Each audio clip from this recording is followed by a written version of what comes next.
Hey, how you doing? Pretty good. We didn't scare you off the first time? No. Good, I'm glad to hear that. So, you getting pumped up for, is this week? No, it's next. We have so we get to have the freaking truck parade bigger this year. Yeah.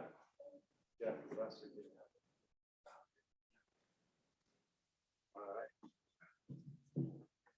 Got all your ducks in a row for the quarter to end? Yeah.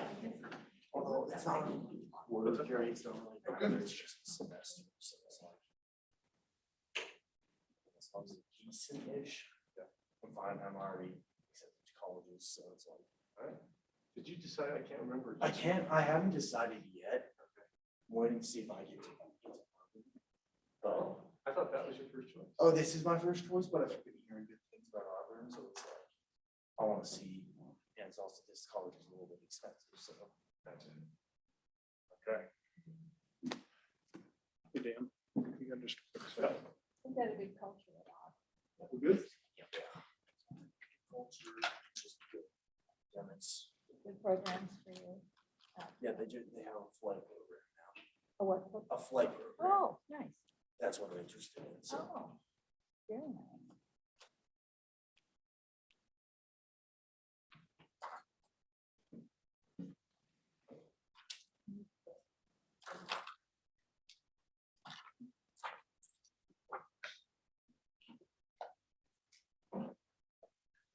So very exciting. Ron Falk won its first football game in a couple of years. yeah, and Grandview, I think it was. Yeah. That's exciting. And the mayor's son caught a pass for a touchdown.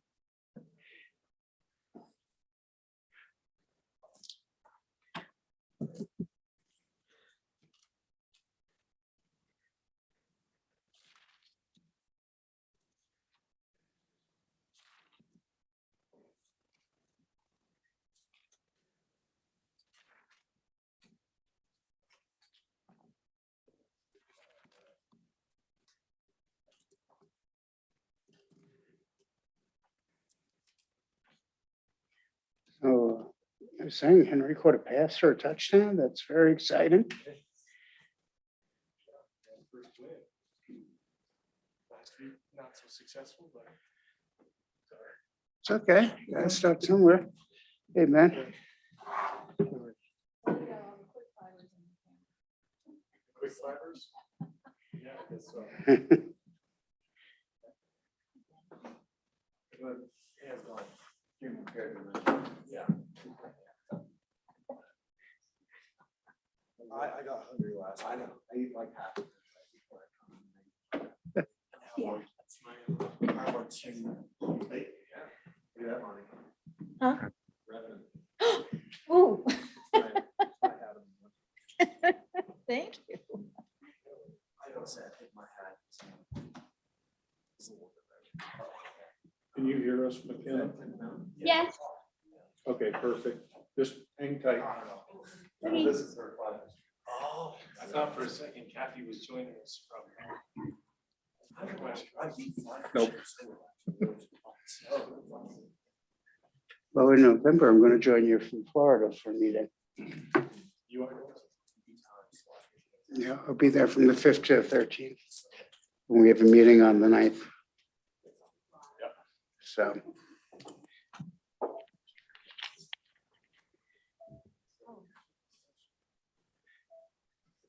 I think I want to do student of the month first. While we wait for Erica and Heather to arrive. Does that work? Okay. That's big fun. I don't need my glasses. Welcome, families. I'll use this microphone, I guess.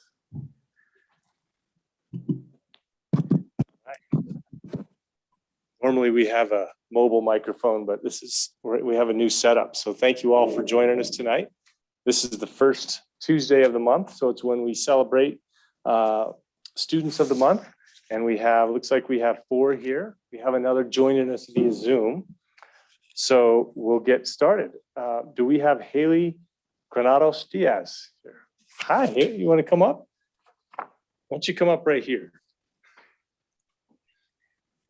so you can see the audience and that camera. You get to be on Zoom. Do you mind telling everybody what school you go to and what grade you're in? I go to Crystal River Elementary School and I'm in 4th grade. And what do you like to do when you're not being a good student? Sometimes when I get bored, I start like drawing on the paper. Oh yeah, drawing? I Okay. love that. All right, me too. Well, here's what your teachers have to say about you. Haley stands out in her loyalty to her family and friends. She advocates for others when she sees they need help or support, and we can always rely on her to do what she says she will do. That means you have great integrity. Haley is a model of trustworthiness. Congratulations. All right, here you go. All right. How about Liam Beery? All right. Liam, did I pronounce your last name correctly? Beery? All right. Well, welcome. You mind telling everybody where you go to school, what grade you're in? I go to Crystal River Elementary School and I'm in 4th grade. 4th grade. All right. And what do you like to do to have fun? Play? What kind of thing? Sports. Sports? Cool. Well, here's what your teachers have to say about you. Liam is considered to be a loyal classmate and friend. He listens without judgment and offers his good-natured connections or advice if needed. We appreciate how dependable and trustworthy Liam is. Nice job. All right, so here's your certificate. You can wave to everybody on the camera and keep up the good work.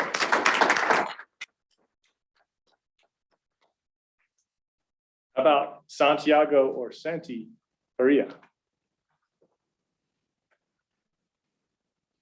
How'd I do pronouncing your name? Good. Santi? Okay, well, welcome. Do you mind telling everybody where you go to school and what grade you're in? Ross Montessori and I'm in 3rd grade. 3rd grade, all right. And what sorts of things do you do for fun? Play soccer. Soccer, all right. What's your favorite position? Volley. Nice, me too. All right. Here's what your teachers have to say about you. Santi jumped out of his mom's car on the 3rd day of school because he saw a kindergarten student crying and super upset due to missing the bus. He handed him a Pop-It stress release to try and calm him down and even told him to keep it. His reputation is one of kindness and support. We are proud of him. Nice job, Santi. It's an honor to have you here.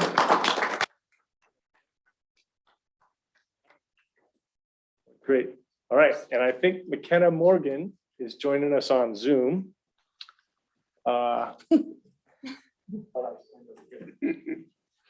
McKenna, are you there? Yes, There you are. All right. Well, you're on the big screen in our big room. Do you mind telling everybody where you go to school and what grade you're in? I go to Ross Montessori and I'm in 7th grade. Okay, almost ready for high school. What do you Yes. do? What do you do when you're not in school? I like to draw or like sew. All right, good deal. Well, here's what your teachers say about you, McKenna. McKenna has attended Ross since kindergarten and is truly a Montessori learner and leader. She has shown a very strong start to middle school. We are so proud of her. Congratulations, McKenna, and good luck. And we'll leave this for you here at Town Hall. Okay, thank you. Joining us, you're welcome to stay for a very exciting meeting, but we also understand. if have to do this.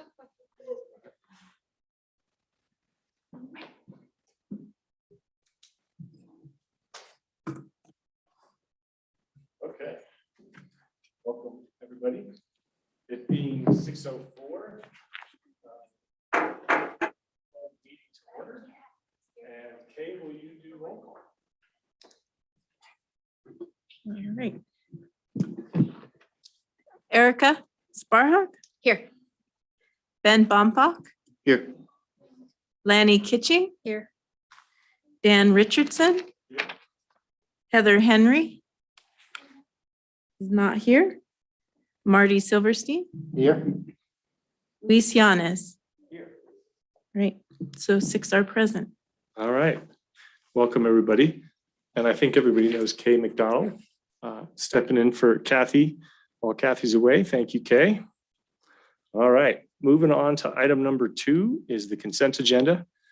A is the accounts payable. Item B is the trustee minutes from September 21st work session. Item C is trustee minutes from September 28th. And item D is a retail marijuana cultivation renewal for Happy Farmer. Any questions or concerns? Okay, anybody want to make a motion? I'll move to accept the consent agenda. Second. All right, motion by Marty, seconded by Erica. Is that right? All those in favor say aye. Aye. Aye. Opposed, say no. Motion passes. Okay. Thanks, everybody. Moving on to item number 3 is persons present not on the agenda. I only see Renee in our live audience, and it looks like we have Susan Rhea. Thanks for joining us, Susan. You can take 3 minutes. Please tell us your name. Well, we know who your name is. We know your name, where you're from, and just direct your comments to us, to me. Thank you. Hi, I usually see myself in a picture, so I don't see that. Anyway, so I'm Susan Ray. I live at the corner of the the east entrance on Wheel Drive and Village. And I recently have had eye surgery, and so I can't drive. So I'm being a person who's walking around town more than I ordinarily do, which is a lot. And I'm going to invite all of you to leave aside your car for a couple of weeks and walk around, experience walking around this town and the obstacles that you come up against. My biggest obstacle is getting to City Market. I have to walk about an extra mile out and back to go to a controlled intersection to cross 133. I cannot believe that a better intersection for pedestrians was not built into the City Market entrance in the first place. I've talked with Kevin, and he says it's 2 or 3 years out before there will be an upgrade and improvement and redesign and rebuilding of that intersection to make it more a traffic circle, to make it more both vehicle and pedestrian friendly. I'm rather frustrated that nothing can be done for 2 to 3 years. I understand the expense, the wasted expense of putting in some installation that's going to be taken out when that happens. But I'm still wondering if there can't be some temporary solution. Kevin informs me that he and the police chief don't think that crosswalks and yellow flashing intersection markers are very good because they give pedestrians an unwarranted sense of security that they're safe to cross the road. I think that's ridiculous. And if that's true, then we need to have pedestrian activated stoplights like on Grand Avenue, Main Street, and Glenwood, when you're crossing to Sayre Park. The kids get to actually stop the traffic and cross over to the park. Maybe something temporarily like that could be done on 133 to make City Market easier to access. I also asked about having more painted crosswalks around town. So far, they're only in places where there are designated like multi-use pathways that cross streets. Like I'm looking out my window, Surrey has a crosswalk on it, but Village and Wheel do not. And this is a busy intersection where lots of kids pick up the bus in the morning. There's also the problem at 8th Street and Village. I know all this will be taken care of when 8th Street gets rebuilt, but that's still a year out. And there are lots of other intersections in town that it seems to me drivers ought to be made more aware that they need to look out for pedestrians and pedestrians have the right of way. That's my big comment. Thank you. Thank you, Susan. We do have a Bike, Ped, and Trails Committee, and Ben, I don't know if you want to chime in, but for me, I think it's very effective if these types of ideas and requests are funneled through that committee so that they can prioritize. That's essentially what we ask them to do, is to prioritize what bike, ped, and trail improvements we want to make. So while I don't disagree that there are plenty of things we can do to make Carbondale a more pedestrian friendly town, we look to the Bike, Ped, and Trails Committee to prioritize them for us. Ben, anything to add? Yeah, I think that's true. Thanks, Susan, for your comments. And we also have openings on the Bike, Pedestrian, Trails Commission right now. So if you're interested in getting involved in a longer term approach to those issues. I would just say, we're all aware of those issues, and you're right that it's hard to put in place kind of short-term fixes. And 133 and the access control plan with CDOT presents just a lot of restrictions on what we can do. So that's not to say we can't do something, but I'd invite you to come to a Bike Ped Trails Commission meeting. You can do it virtually or in person. They're on our website, carbondale.gov.org. We meet the first Monday of every month. So a couple more weeks till the next one. And if you really want to get more deeply involved, it'd be great to see you apply to be on that commission and bring some of these forward. You may not remember, but you just appointed me to the Parks and Rec Commission. Oh, sorry. I knew your name looked familiar. Okay. Thank you, Susan. Is there anyone else in the Zoom audience who'd like to address this issue, or excuse me, who would like to address the board on an issue that's not on the agenda? Brian, I know you're here for something else. Charles, I don't know why you're here, but I'm not seeing you raise your hand. Brian did mention that he wanted to. Yeah. Yeah, I told him we'd get to that a little bit later in the agenda, so he's aware. Okay, seeing no other hands, we will move on to item number 4, trustee comments. Anybody have anything? Okay, you got a big smile on your face, but no comments. Well, I'm laughing because I forgot my computer. So, Ah, yeah, that's right. I keep a lot of my notes. okay. It's being delivered to me shortly, but Okay, I don't want to disappoint you. okay, thanks, Mark. Very briefly, KD&K had its fall fundraiser and they met their goal. Look around me, I see I'm surrounded by KD&K members and DJs. So I think we all appreciate what they bring to the community. Andy Zanker Youth Empowerment also had a fundraiser, and they're not quite there on their goal. So if you go to the website, kdnk.org, or Andy Zanker Youth Empowerment, otherwise known as AZYEP, I believe, .org, you can donate. And that's a very good program that gets young people into doing radio and DJing and giving them opportunities for positive and fun after school experience without any cost, except for time. And aside from that, I have nothing else. Oh, except for Potato Days went off very well. I saw some of you there volunteering. It was a good time was had by all. They had a great crowd. They actually ran out of potatoes on Potato Days. So that tells you how many people were there. And we had a parade, so it was nice to see that. It's been 2 years since we had any parades. So that was very nice. And the Rams won their first football game in a couple of years. And since our chairperson won't say it, I'll mention one of the children of a member of this board scored a touchdown for the Rams. So Marty. that's it. All right, Ben? I attended the Bike Ped Trails Commission meeting last Monday, and it was really a series of sort of updates, informational meeting, I'd say, more than like they didn't make any big decisions or anything like that. But I think a positive thing for the board to know is that the detailed issues that the Carbondale Age Friendly Communities Initiative, CAFKI, brought to us specifically about updating the walking audits, identifying places around town, like Susan just mentioned, not just on Highway 133, but places where especially people with limited mobility might run into some barriers due to, whether it's cracked sidewalks or encroachment in the right of way by vegetation or whatever. CAFKI is going to update those walking audits this month in October, and the Bike Ped Trails Commission is going to review those at their November meeting and then make some recommendations to Kevin and Public Works about where to focus some of the funds that we're putting in the budget for sidewalk up and trails upgrades. So that's sort of the one action item I'd say. And other than that, it was mostly just updates. That's all I have. Thanks, Ben. Bowden, anything from Roaring Fork High?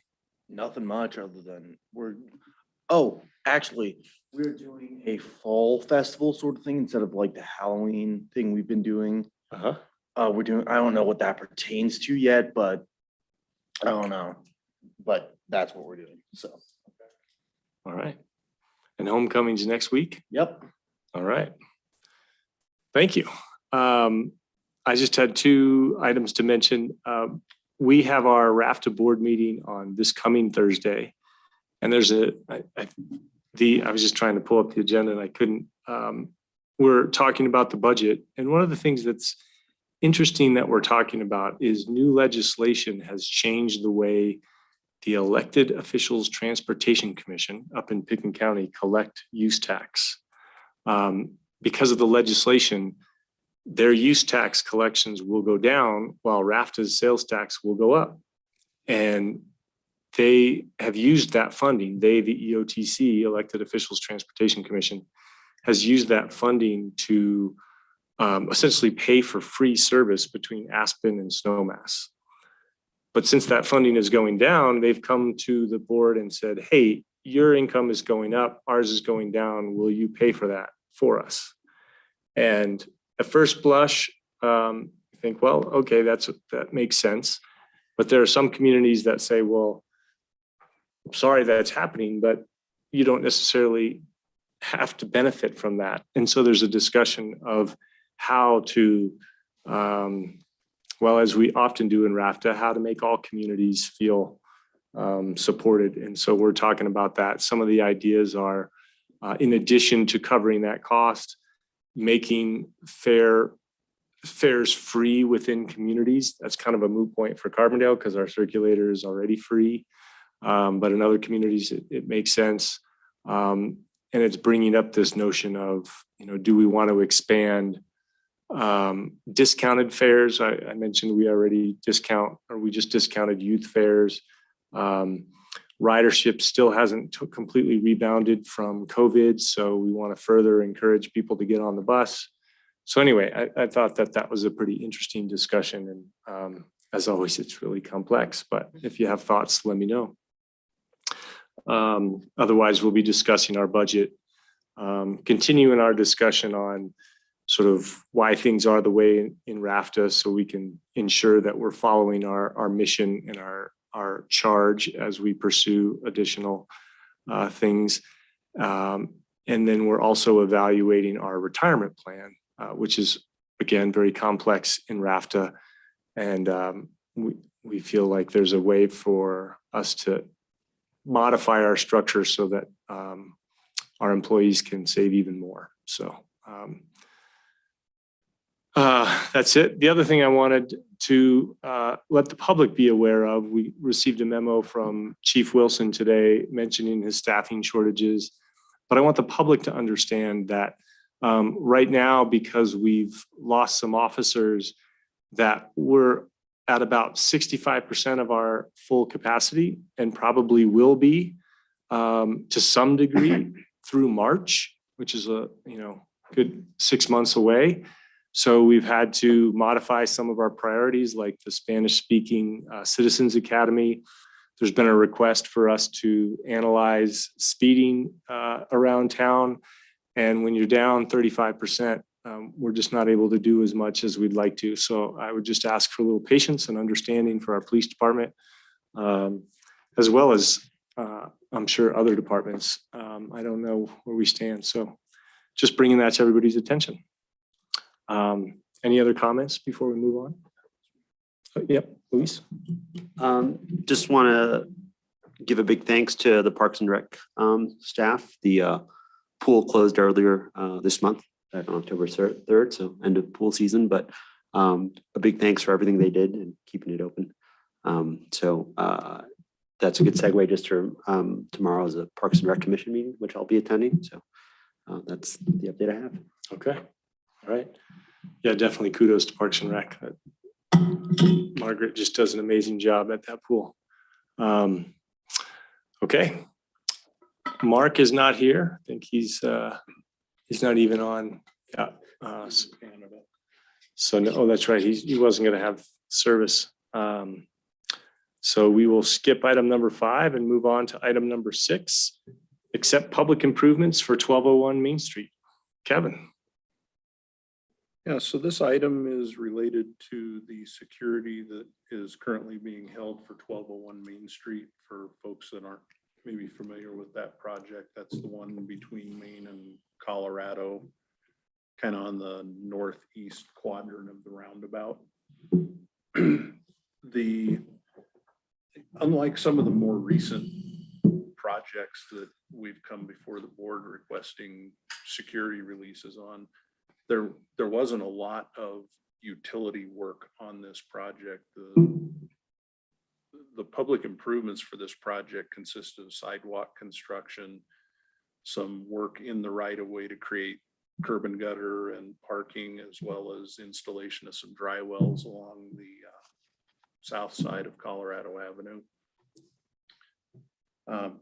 Both staff and Sopris Engineering have been out there. I think the project turned out well. I do believe it would be warranted to accept those improvements and reduce the security to 10% per the DIA. That being said, if that is the will of the board and you make the motion tonight, there are a few tweaks that Mark Hamilton would like made to the title work on the easements. So I would make the motion contingent upon getting those squared away to Mark's satisfaction. Thank you, Kevin. We will work out the details of that motion in a second. Any questions of Kevin? No? No. My only question is, do you have your mic on? I think so. The red light's on. Okay, good. I just want to make sure people can hear you. You're kind of hard to hear. Anybody checked out the sidewalk? I think that was one of the bigger topics I on was that just gonna project. ask if you guys went out and measured that. Oh, shoot, yeah. I should. I trust staff has measured it and looked at those documents. Kevin, is it a 5 foot or 6 foot, or was it 5.5 feet? Right. We had a long conversation about that. My recollection is the discussion related to whether the 6 inches of the top of the curb was included in the 5 feet or not. It's built according to the approved plans. Okay. And one of the last things that they got done, and I think it turned out really nice, was some lighting along that section that goes between Maine and Colorado. It's not overbearing, but I do think it's kind of a nice illumination, since that path is set down below the retaining wall between their property and Crystal River Spas. I think it makes it a little more comfortable for folks to use at night. Okay. Well, good. So there is a motion on page 36 of our packet. And Kevin, you're asking that that motion be contingent upon future edits per Mark Hamilton? The attorney's satisfaction with the title work. I can give that a shot. Go ahead. I move to accept the public improvements related to 1201 Main Street project contingent on details of the title to be worked out to our town attorney's satisfaction, with a warranty start date of October 13th, 2021, and authorize the security for the project to be reduced to $25,260.51. I'll second. Okay.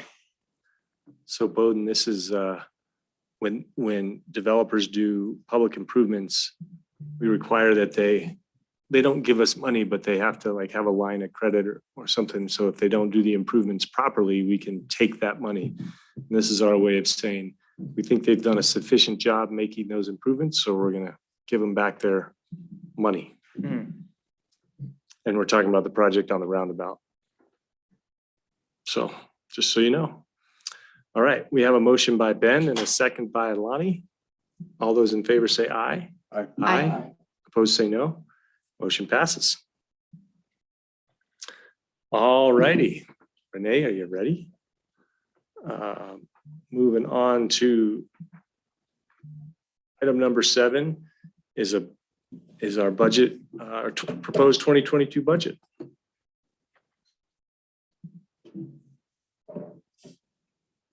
This is the formal presentation of your 2022 Town of Carbondale budget.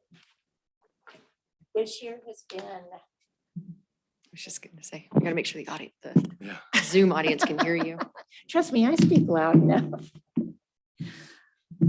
This year has been nice. We've had a few meetings that we normally do not have to make sure that we have already discussed quite a few items in the budget this year.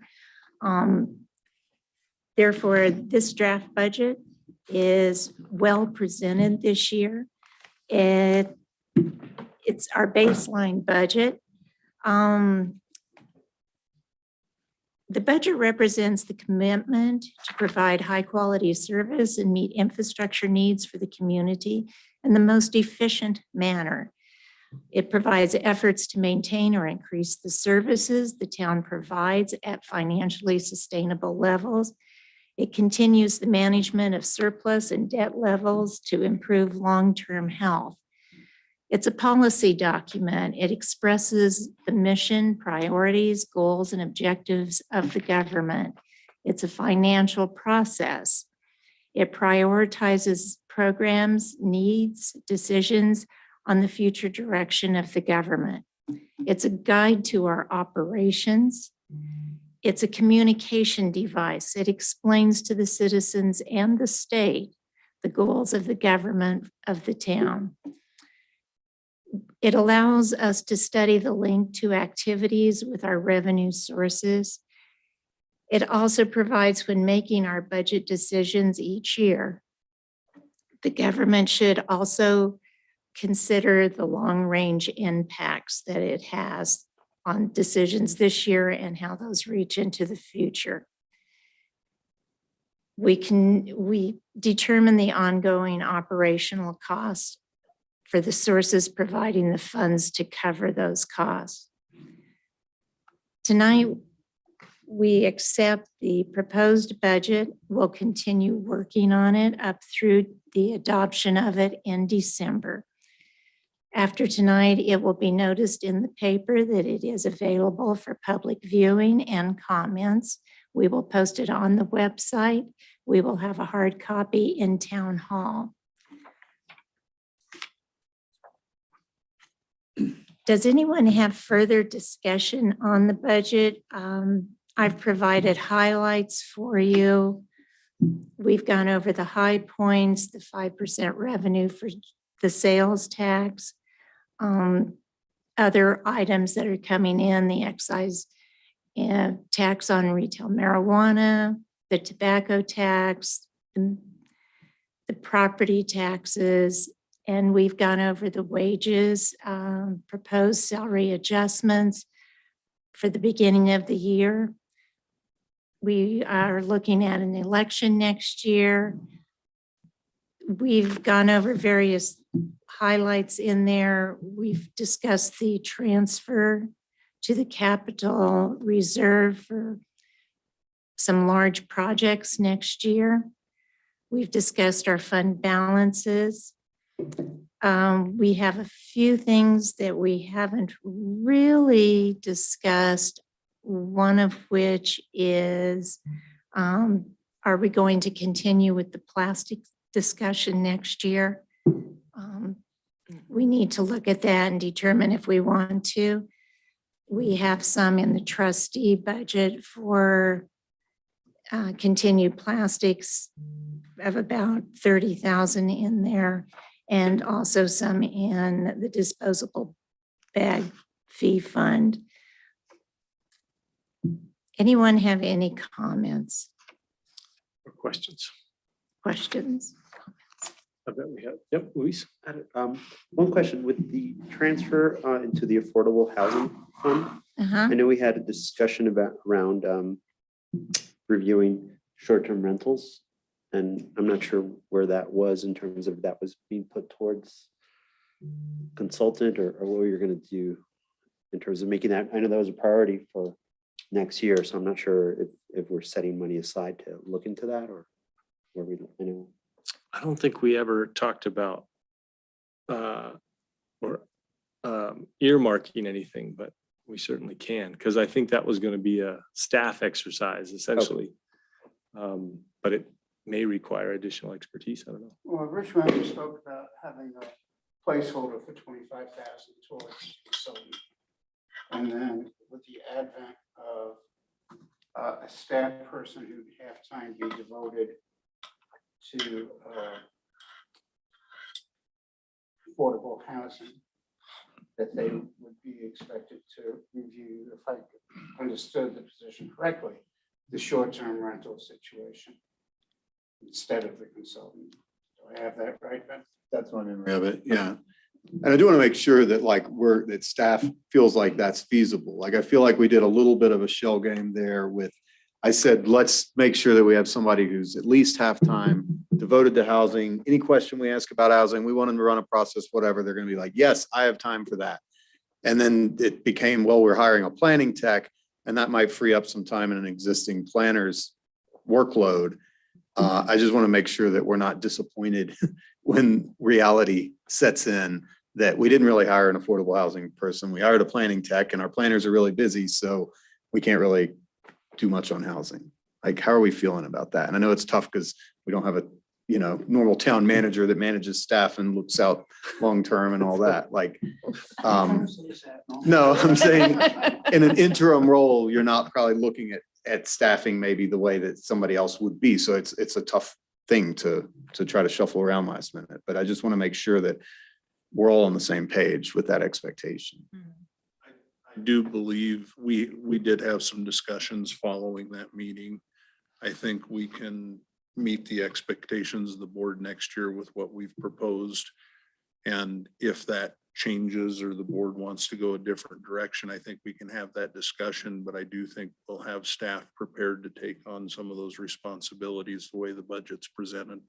Including this one, leading a process, doing a lot of research, coming to us, kind of the way, Lori Bouch with Laura Adams did it for waste. We're expecting that level of, like, let's really do this right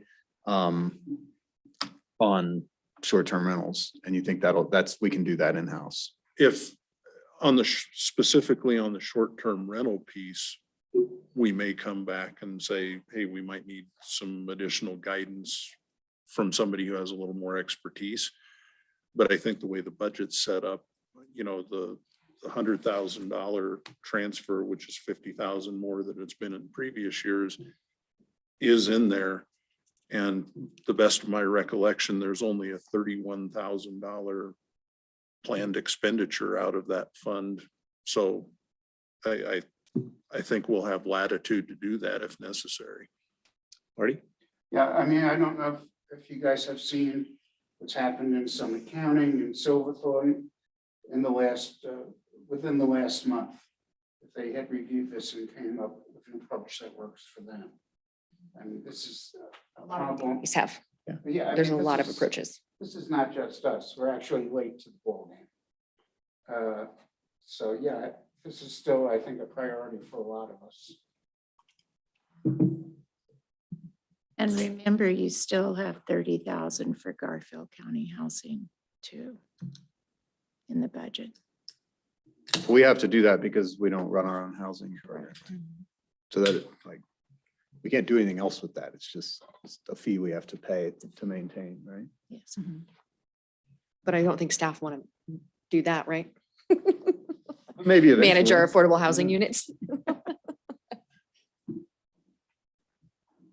I have quite a few questions. So Okay, go for it. I mean, on plastics, I would propose that we don't pursue that for another year. Because of that state legislation, I'm in favor of letting that state legislation play out and go into effect and then see what the gaps are. But Renee, we don't, obviously we have the leeway if we choose to spend the money that is in there now for plastics on short-term rentals. We have that leeway, right? Yes. So I just as soon keep the money in there. We can use it how we want to. Okay. Could I, with one exception, if you recall, Renee said there was money in two different places in the budget. You could use the money that's in the board budget for that, but not the bag fee fund. Right, correct. You have 20,000 for plastics communication in your trustee budget. Okay. So you can choose to do something else with that. I mean, I guess I'd be a little bit careful about putting a placeholder for something in if we don't really want to use it. Like, we're also trying to maintain our reserves. So, it can sit in the reserves and boost that number, or it can sit in the budget and be this thing that we don't really have. I feel like that also sends a message like to the e-board and people that we're going to do this. And if we're not going to do it, then I wouldn't want to say we're going to do it.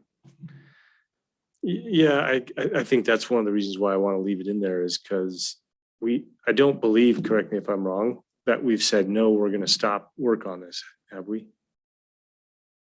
I mean, we paused it. I don't feel like we ever formally resumed it. We talked about resuming it through this budget process. And I feel like we're having that discussion right now. But Yeah. So to me, I would want to have that discussion and say, okay, we're not going to do this work if we're going to take the money out of the budget. Or if we leave it in there, we can have that discussion at a later date and choose to spend that money elsewhere.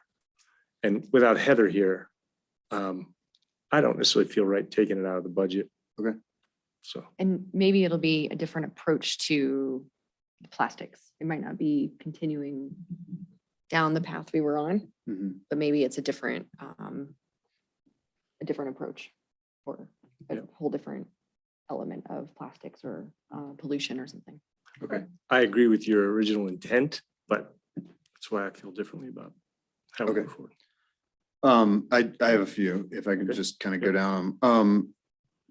Kevin, I don't feel like I remember hearing $45,000 to contract out snow removal. Is that new, or is that something we always do, or did we discuss that and I forgot?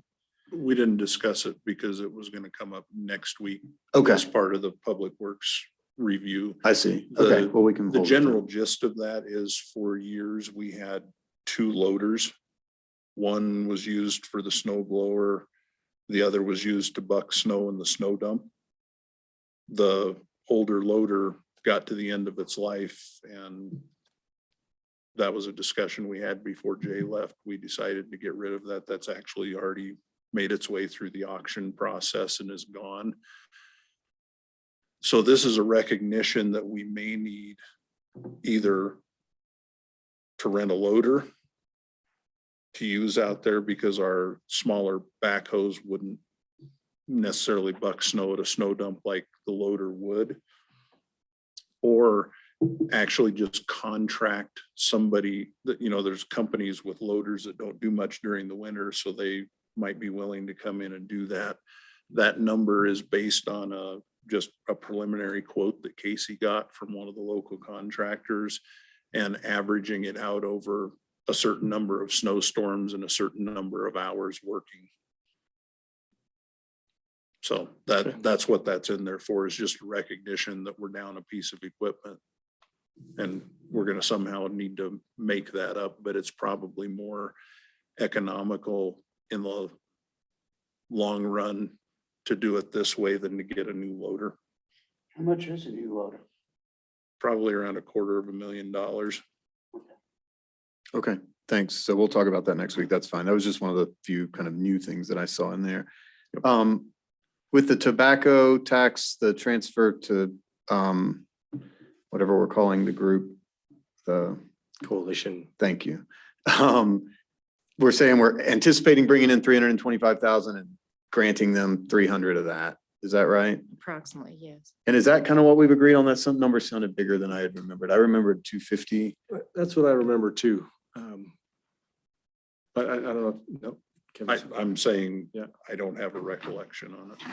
Yeah. I thought 250 was a number that they were working on, and I still feel that they're going to do a lot of really good work with that, and that is where the lion's share of that should go. But I also feel like we should reserve some of that for some town-specific internal things that do align. I understand the ballot language. We put that on the ballot. I remember it very well, but we also very intentionally wrote it with a little breadth to it to say like health and wellness things. And that could be to support rec center programming for, youth who can't afford it, or make some pool stuff free or whatever it is. So I would recommend that we adjust that to 250 instead of 300. Ben, do you want to leave the 300 in there with the 50 where we could do other projects with it? That makes sense to Okay. me. Yeah. Just that we're not Right. moving all of that outside of the town expenditure process. Okay. 8th Street, and if we're going to talk about that more next week, Kevin, I'll stop there. but just to clarify, it says 500 going into H3, 500,000. Is that the 250 we put in 2021 this year that we weren't able to spend? And then the 250 more? Correct. Okay, just clarifying that's on track. We need to talk about this equity action project. My last one though, before we get to that, because I think Alex, I'm sorry, Brian will want to speak on that. Renee, just big picture, I mentioned this the other day, that just to help us get our heads around the concept that our revenues are up, but we're spending more. And so we're going more into a deficit than we have, I think, since I've been involved. And when I look at our sales tax revenue, it's up about 1.3 million. But then when I look at our, and I'm comparing what we had budgeted for this year to what we're budgeting for next year. But when I look on, what page is that? Page 51, your general fund revenues, you've got total revenues for 2022 actually down below this year. So this year is estimated to come in at 10.2 million and next year's 9.5. And I think importantly, we had budgeted for this year to be a lot less than that, right? So we've kind of had this windfall this year. And I just want to clarify, it seems like our windfall of over $1 million above what we had budgeted for is going mostly to buy the public works expansion, right? Like we're holding it. I understand it's getting moved forward from this year to next year, but we brought in this extra $1 million and some dollars. We're spending that on that, but then we're going to anticipate that we're still going to bring in that extra $1 million or so. It looks like a little less than that. And what I'm still not clear on is, as I go through this line by line, I don't see big extra expenditures that add up to like $1 million more than we budgeted for this year. So I'm still at a little bit of a loss as to how we're spending all this extra revenue. Okay. One thing you're looking at in 2021 is the ACRA money that came in, and that was in your intergovernmental, and Okay. that one line you're in. That's money that'll be going to your water and wastewater fund in the expenditures. Great. So that was, Okay, so that's why we're Yeah. kind of bumping up this year and then bumping down. yeah. But still, when I look at the sales tax revenue, which I know that that's not all, but that's like our biggest source. And I have such a hard time just going to that. I did highlight it. There it is. It's on page 57 of our packet, sales tax operating transfer. So we had budgeted this year for basically 5 million even, 4.997. Right? That we were going to bring, we thought we would bring in about 5 million in sales tax, but we're anticipating that we're going to bring in 6.2 million. So there's that 1.25, a big number more than we thought, right? And then next year we're budgeting for 6.3 million. So there's still this like 1.3 million more than we're used to getting, than we've ever budgeted for before. So this year that went mostly to buy this property, right? Like we're carrying it forward by just past the new year. So it's technically moving forward. But it seems like we should still have an extra $1.3 million in here somewhere that we're doing cool new stuff with. You also bumped up your salaries and your benefits and your retirement. Okay, that's what I'm having a hard time with, is seeing how all that adds up to $1.3 million more. I mean, is that basically the answer? Because that's what I'm asking you. Like, what's the answer to how, in general, big bucket, the public can understand kinds of terms? What are we doing with our $1.3 million in extra revenue? Well, that's something I can work on and detail out for Okay. you.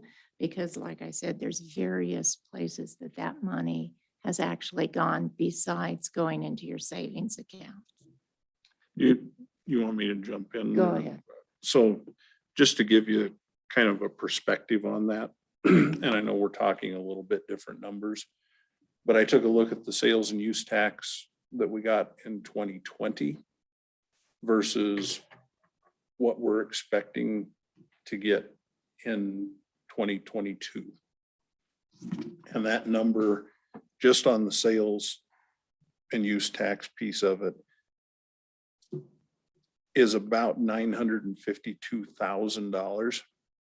Of that, in that same time frame, personnel costs, and this personnel costs are not just raises, their benefits and that has gone up $634,000 In this year. in between 2020 and 2022, what we're projecting. Because the big jump you saw happened in 21. So that's why I looked to 2020 and 2022. So that's encompassed in there. So almost 2/3 of that increase is directly related to personnel costs. So that, and that's why, you know, a few weeks ago, you were asking us, do we want to do these across the board raises of 3 to 5%? And I said, I feel like we're kind of flying blind here because I don't know what our revenue is. I don't know what that means. So I think if we had said, that'll cost us 600,000 of our $900,000 increase, we might have had a different answer. We're like, yay, increased wages for staff. And then we say, where'd all the money go? And it sounds like you're saying it went to increase wages for staff. Wait, You've also Two added different things, 2 positions. Okay, But what I'm still having a hard time getting up to $600,000, but what Kevin is talking about is what we agreed to a couple months ago, essentially. the mid-year Yeah. increase. So do you want to speak to 2022? So that number I just gave you, keeping in mind the 952 went back to 2020 and includes what's proposed in 2022. It includes the cost of living increases that were provided in 2021 at the beginning of the year, the mid-year increase and the proposed increase for 2022. It also includes all the additional benefit costs that we have seen in that 2-year time frame and are including what we're expecting to see. It includes the new position. So it's not just wages. It's kind of the cost of doing business. And, you know, there are other things in this budget. I can kind of go through them that add up to that $950,000-$60,000 range that weren't included in that 2020 budget. Mhm. You know, we just talked about one of them, $50,000 increase to the transfer to the housing fund. The board's communication budget is $93,000 more than it was in 2020. Chamber increases, you know, the snow plowing thing was not in there. Mhm. Building inspection help, you know, we're seeing revenues from building permits this year, but a lot of those inspections are going to happen next year. So there are things in the budget that have absorbed that quote unquote windfall. What I would point you towards is I think what we've done is still okay. Because as you look at the property purchase and the 8th Street project, those two things in general are about how much reserve spending we're using. Those are non-recurring costs. They're one-time costs. So outside of that, you're working with a balanced budget, which means it should be sustainable. Does that help? Yeah, it's very helpful. What's hard is with all this to see how I understand that a lot of little things add up, right? I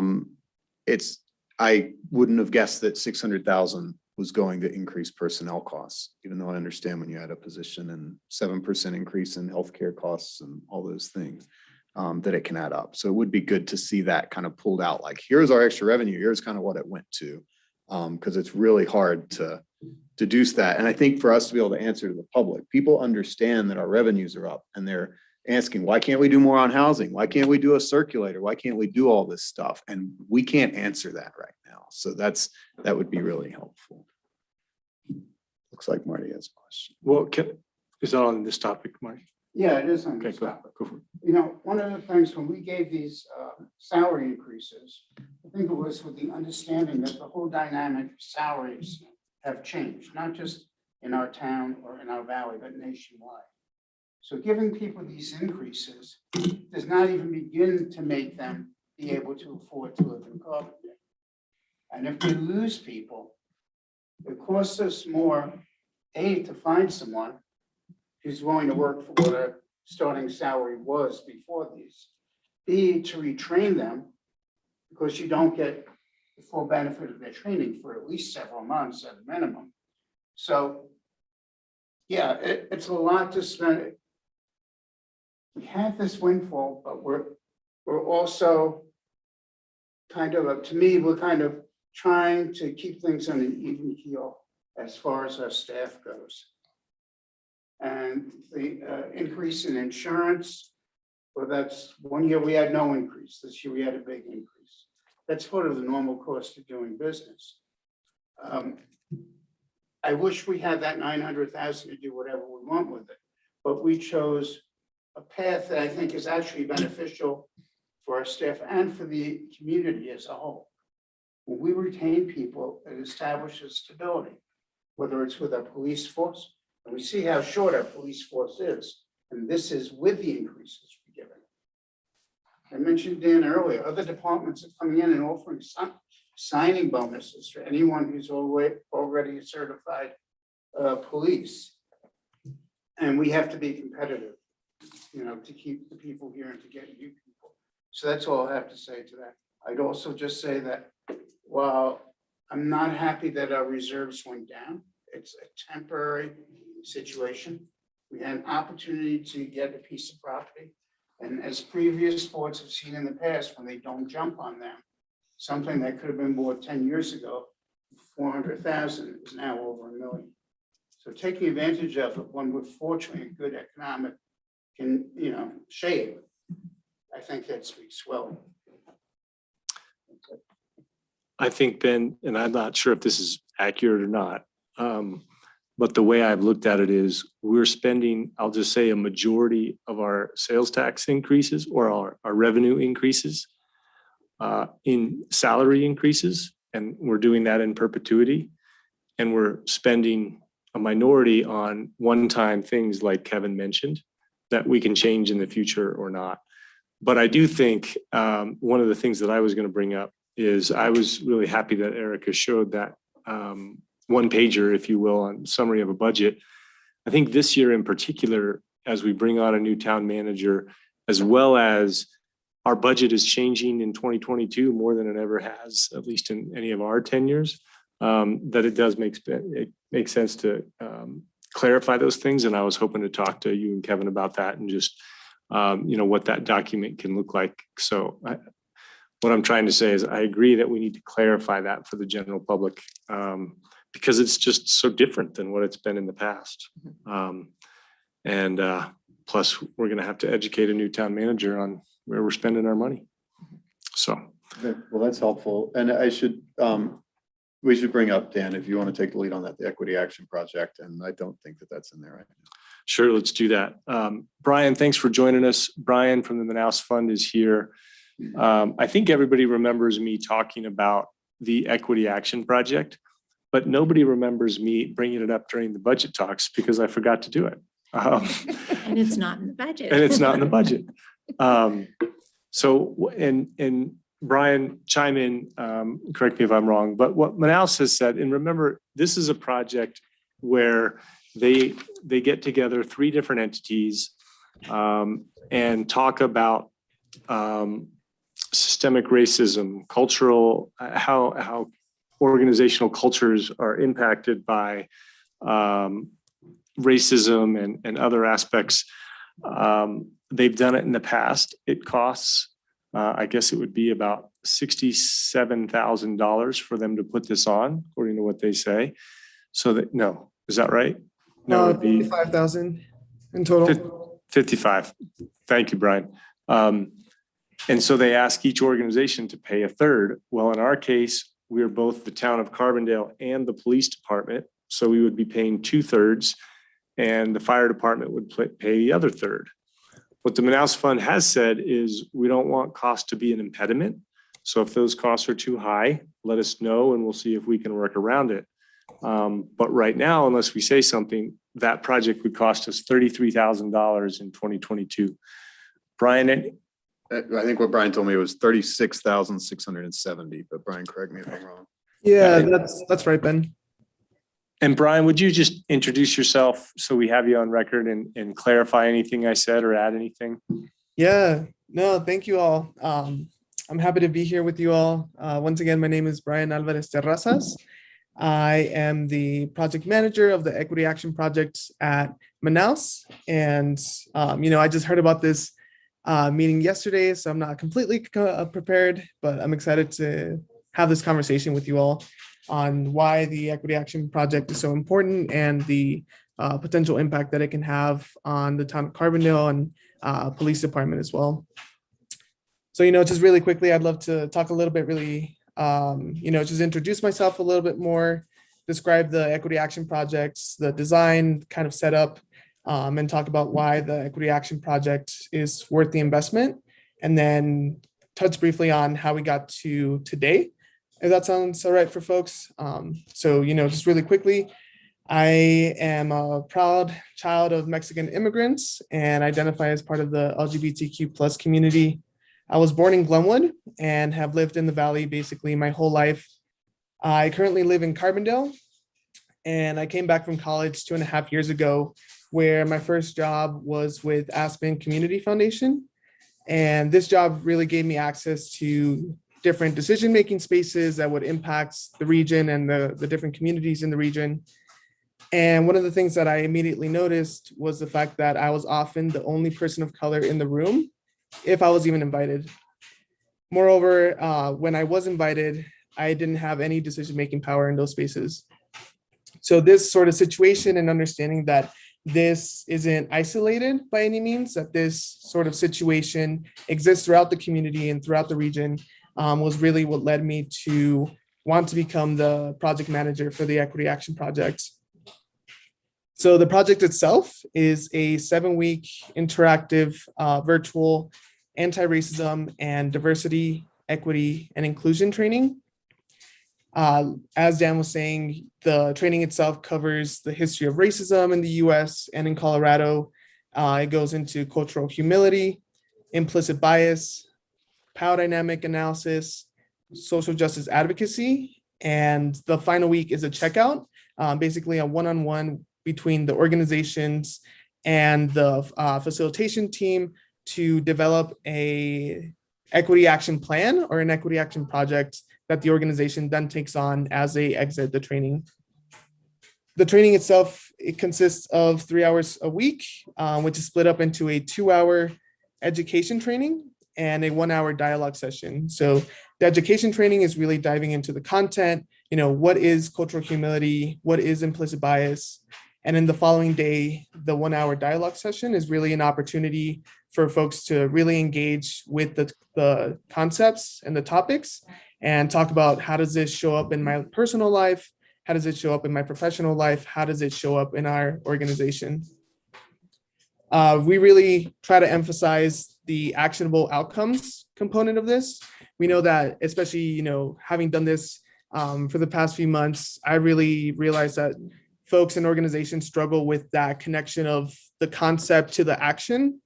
And so that's definitely an emphasis of the Equity Action Project, is that we want to help connect the dots between the concept, the theory, the theoretical, into what does this look like implementation wise within our organization. And so, that's the project itself. An added benefit to participating in the Equity Action Project is the alumni network. And so this is included in the cost. There's no additional cost to be a part of the alumni network, but it allows for additional learning opportunities. It also allows for cross-cohort connection building and partnerships, as well as opportunities for expert guest speakers to come in and talk about a specific subject. Up until the end of 2021, we will have had 80 individuals from 20 local organizations that have participated in this training. The network itself is expanding, and we're hoping to continue to grow it in 2022 as well.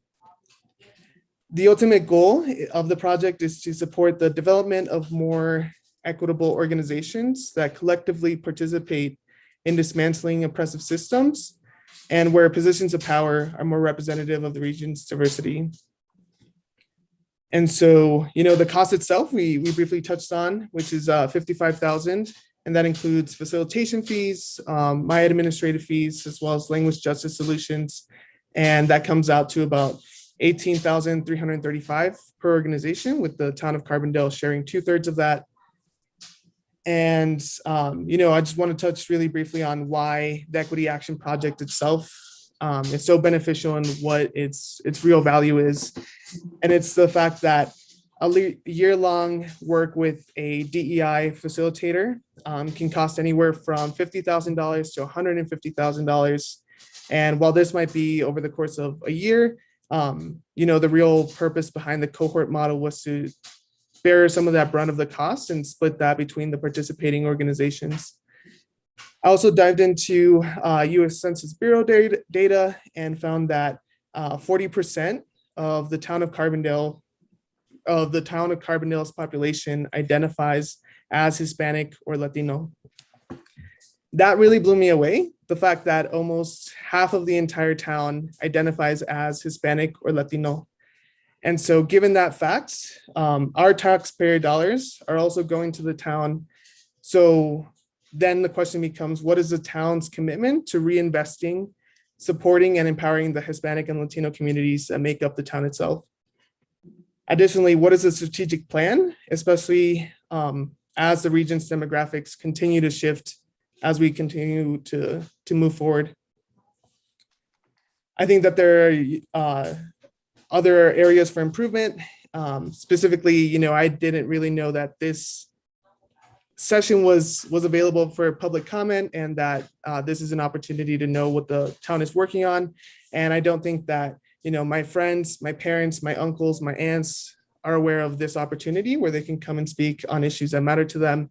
So, that leads to issues of inclusion, of access, which might not be available for everyone.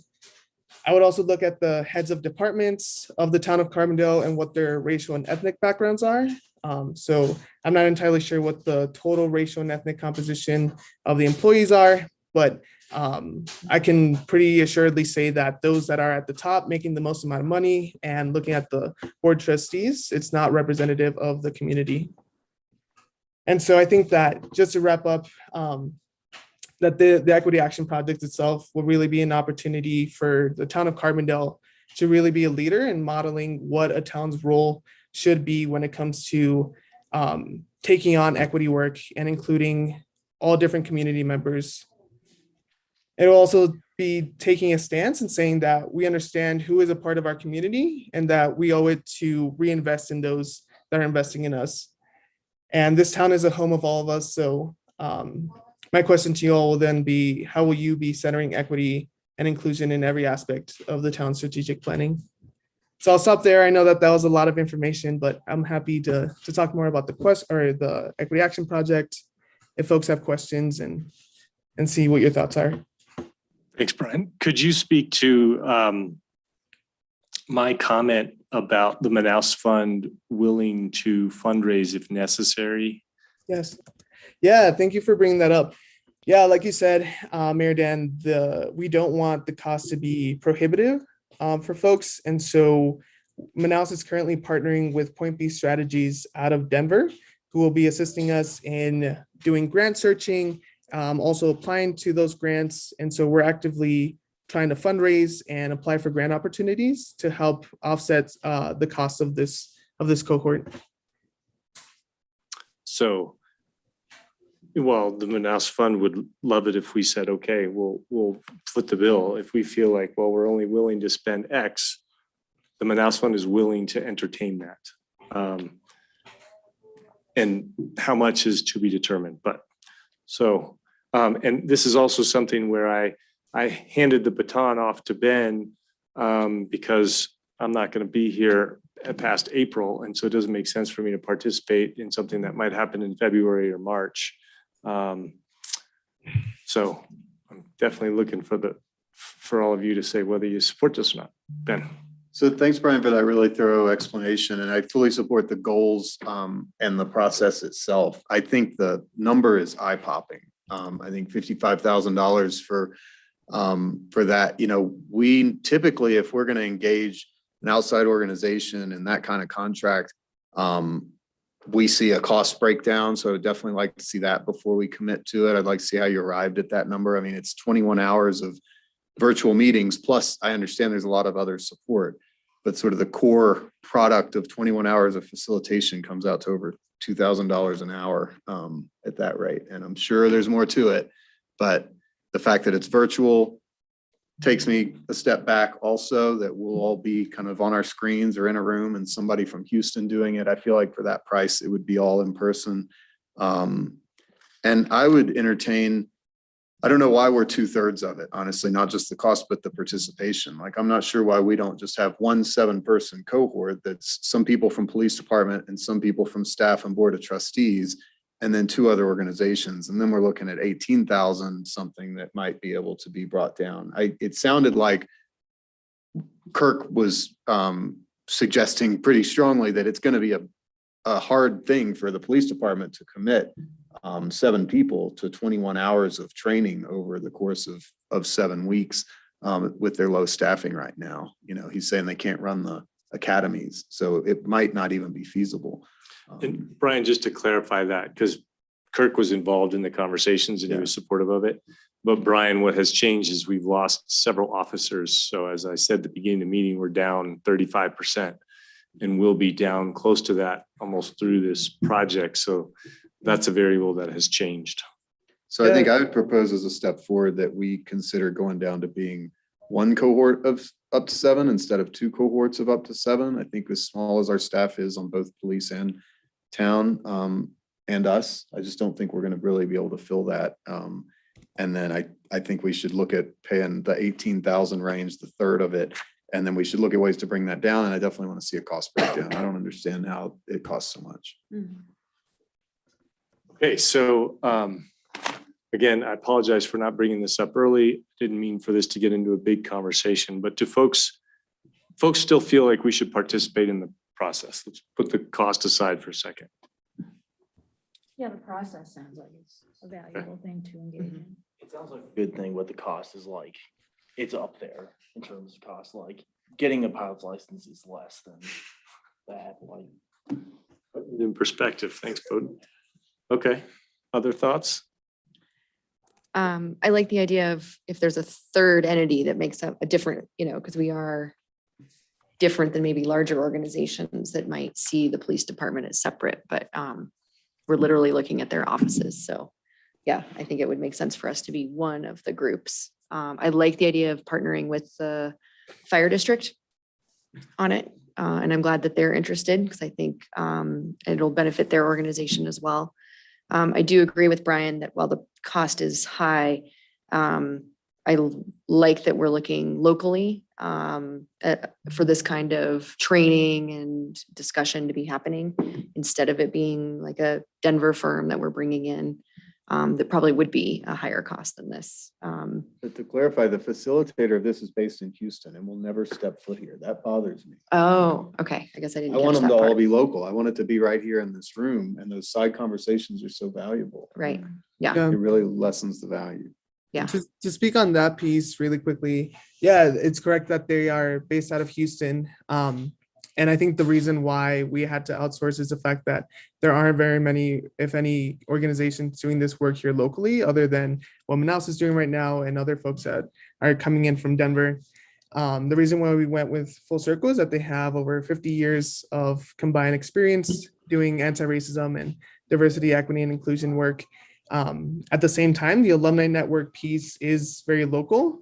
We do bring in, guest speakers. I am also the facilitator of those sessions. But I think ultimately what really adds a benefit to the alumni network is the fact that all of the organizations that have participated thus far are local organizations that range from right now Aspen to Glenwood. if I could say something, I do agree with Ben. I think that the person or whoever's running like the meeting should be local, should be from at least Denver, from at least Colorado. I don't, someone from Houston just, it kind of irks me, so. Okay, thanks, Bud. Lonnie?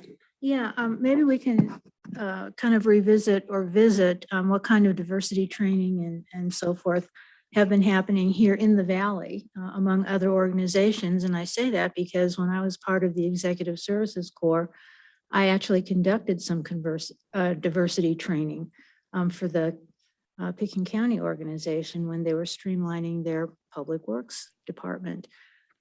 So I know that, you know, that aside, there have to be some local organizations or local expertise available to at least participate with that. And, you know, under the program that Brian is describing, lower the cost if we can involve more of our own talent here locally. Luis? Yeah, I mean, I agree with Ben. I think the goals of this, and Brian, thank you so much for presenting this, I think are lofty and ideal, but going through this now in a professional manner too, in a separate realm, I often have to wonder about what the actual measurable success and metrics are of this type of training. I mean, as a Latino myself and having been here now in this valley for 12 years, I don't think you get rid of an unconscious bias through, you know, a couple training sessions. I honestly don't believe it. It takes time, and I think this is a good place to start. But I think given the cost, and like you said, if it's not somebody who actually has local roots like yourself, I have to wonder about if this is money well spent, to be honest. So go ahead, Marty. Yeah, I agree that the goals are something we should all strive towards. I have some concerns. I think it's important that the police department be involved in this, as well as other staff and the board.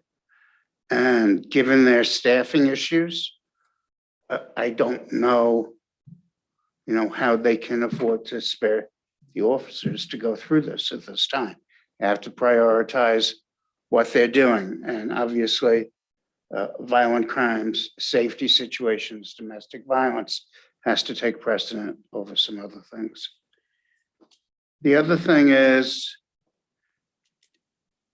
I think it'd be good to see what resources are available, both in the valley itself and in the state itself. I can't believe that there aren't people at CU or in Denver that haven't done this before. Now, maybe you've dealt with this outfit in Houston and you're comfortable with them, but I'm just saying that's part of it.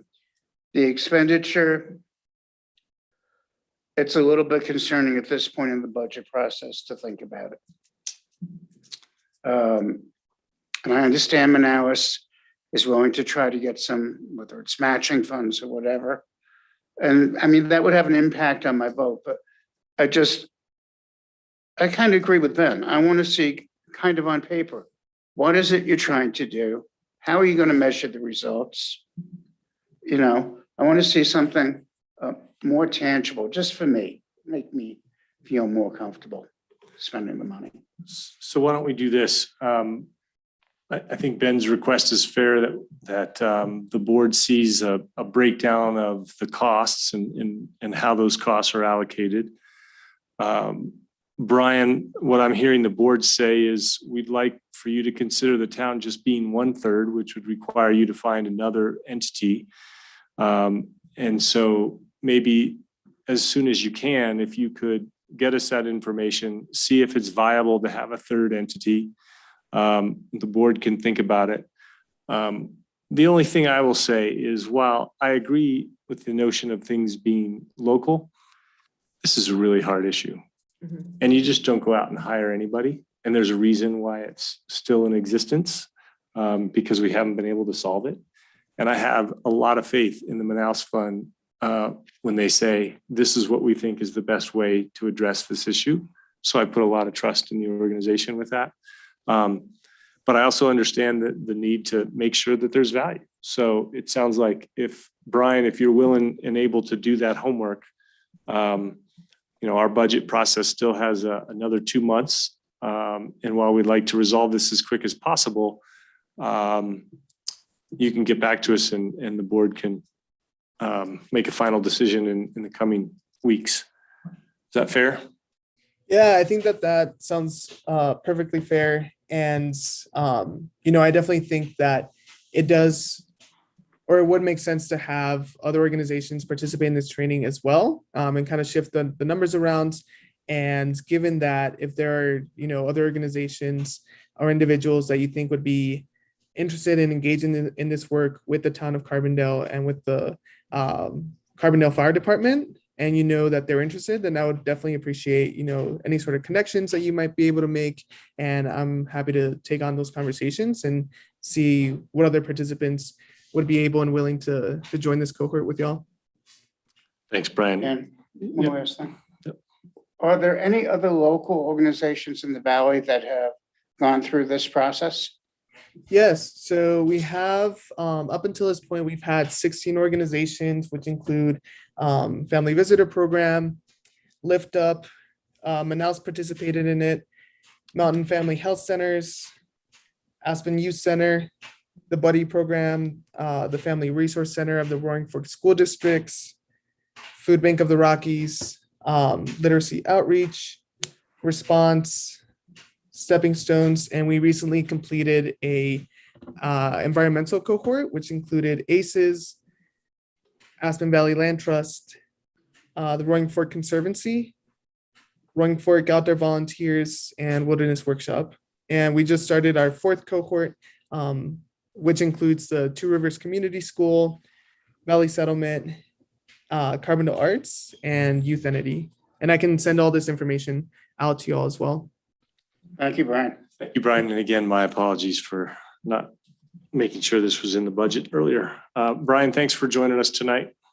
All right, thank you all. Okay. Ben, did you have any other questions? No, sorry. That's okay.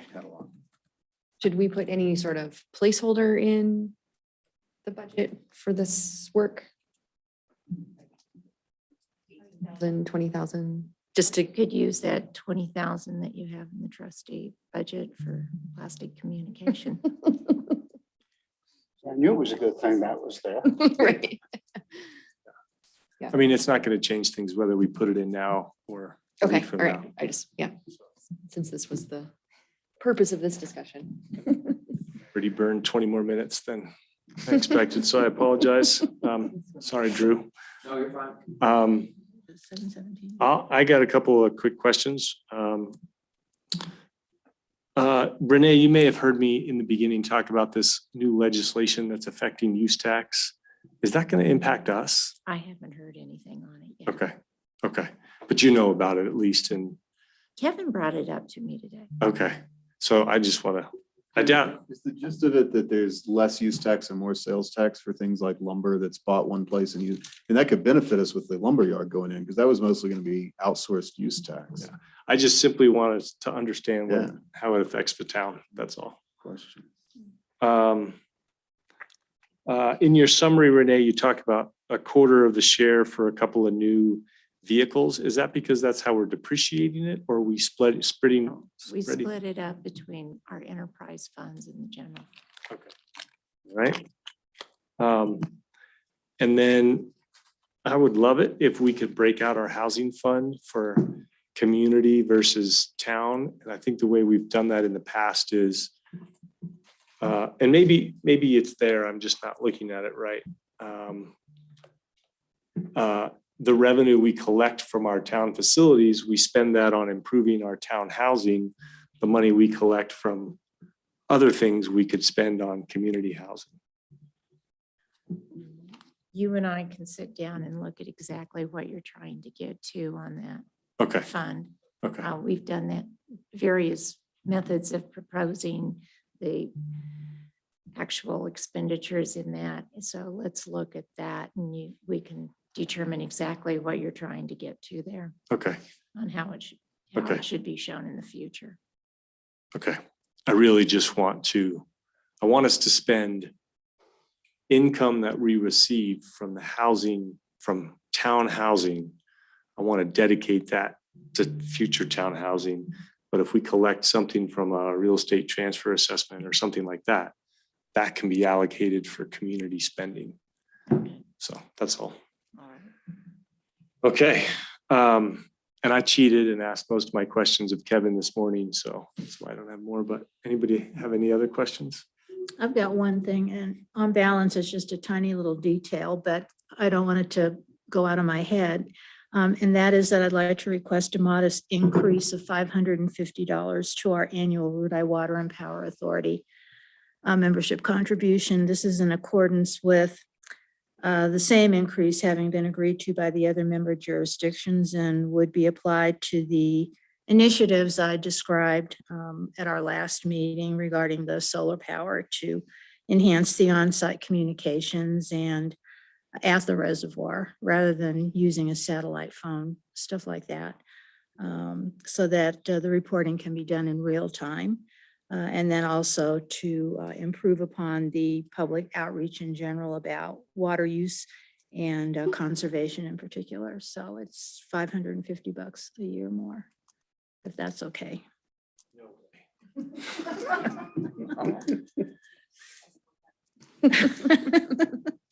Thank you.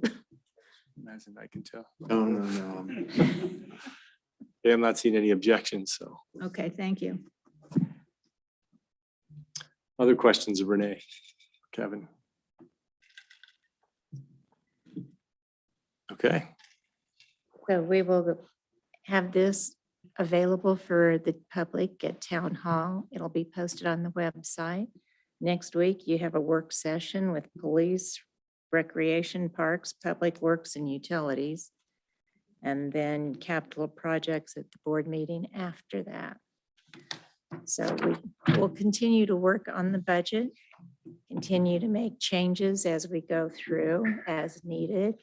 And we will hopefully have it adopted the first meeting in December. okay. Thanks, Renee. Thanks, Renee. Thank you, Renee. Thanks, Kevin. Okay. What's easiest? Should we take a break before the executive session or? Oh, you know what we don't have? We don't have my little speech to go into executive session. Or do you have that, Kay? Awesome. Let's take, we don't have anybody who's going to be on Zoom. So let's, Kevin, just in terms of Zoom, is it better that we end the Zoom after a break or before the break? It would probably be easier if you would end the Zoom before the break, because then we can switch the recording equipment around while you're breaking. Okay. And so it's okay that the Zoom, when we come back, we'll make a motion to go into executive session. Should we do that now? Yeah. let's do Okay. that now. All right. Okay, is there a motion to go into executive session? Yes. Bowden, you get to go home for the night. Executive session. Motion by Erica, Second. seconded by Luis. All those in favor say aye. Aye. Opposed, say no. Motion passes. All right. It is October 12th and the time is 7:23. For the record, I'm the presiding officer, Dan Richardson, Mayor. As required by the Open Meetings Law, this executive session is being electronically recorded. Also present at this executive session are the following persons: Trustee Erica Sparhawk, Trustee Lonnie Kitching, Mayor Pro Tem Ben Baumfach, Trustee Luis Yanes, Trustee Marty Silverstein, Interim Town Manager Kevin Shorsman, Interim Town Clerk Kay McDonald, and Consultant Drew Gorgay. This is an executive session for the following purpose: for discussion of personnel matter, Colorado Revised Statute 24-6-402(2)(F), and not involving any specific employees who have requested discussion of the matter in open session. Any member of this body or any elected official, the appointment of any person to fill an office of this body or an elected official, or personnel policies that do not require the discussion of matters personal or to particular employees. I caution each participant to confine all discussion to the stated purpose of the executive session and that no formal action may occur in the executive session. If at any point in the executive session, any participant believes that the discussion is going outside the proper scope of the executive session, please interrupt the discussion and make an objection. Okay. Now we can have 5 minutes if you gotta use the facilities or whatever. Welcome.